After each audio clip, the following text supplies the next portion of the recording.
சூர்யா அவர்களோட கங்குவா திரைப்படத்திற்காக படக்குழு ஒரு பயங்கரமான ஸ்ட்ராட்டஜியை பிளான் பண்ணிட்டு இருக்காங்க அப்படின்னு சொல்லப்படுகிறது.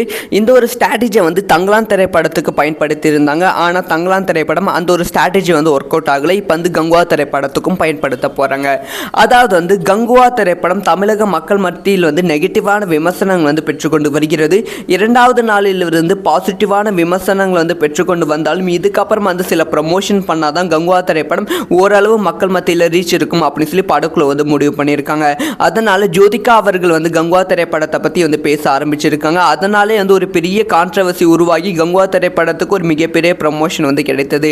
அதைத் தொடர்ந்து கங்குவா படக்குழு இன்னொரு பிளான் வச்சிருக்காங்களாம். ஸோ தங்கலான் திரைப்படத்தை இன்டர்நேஷனல் ஃபிலிம் ஃபெஸ்டிவலுக்கு அனுப்பப்பட்டது. அங்கே நாமினேட்டும் செய்யப்பட்டது. அதனால உலக அரங்கில் தங்கலான் திரைப்படத்தை ஸ்கிரீன் செய்யப்பட்டு ஒரு பயங்கரமான விருதுகள் நாமினேட் ஆகியிருந்தது. அதே மாதிரி கங்குவா திரைப்படத்தையும் அந்த அவார்டுக்கு நாமினேட் பண்ண போறாங்க அப்படிங்கிற செய்தி கிடைத்திருக்கு.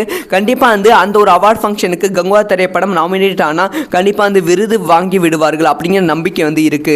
முக்கியமா கங்குவா திரைப்படத்தோட ஆர்ட் டிசைன், அதுக்கப்புறமா சினிமோட்டோகிராஃபி, அதுக்கப்புறமா டைரக்ஷன், இது எல்லாத்துக்குமே ஒரு பயங்கரமான விருதுகள் வாங்குவதற்கான வாய்ப்புகள் இருக்கு. ஸோ அதுக்கான முயற்சியில் கங்குவா படக்குழு இணைந்து இருக்காங்க.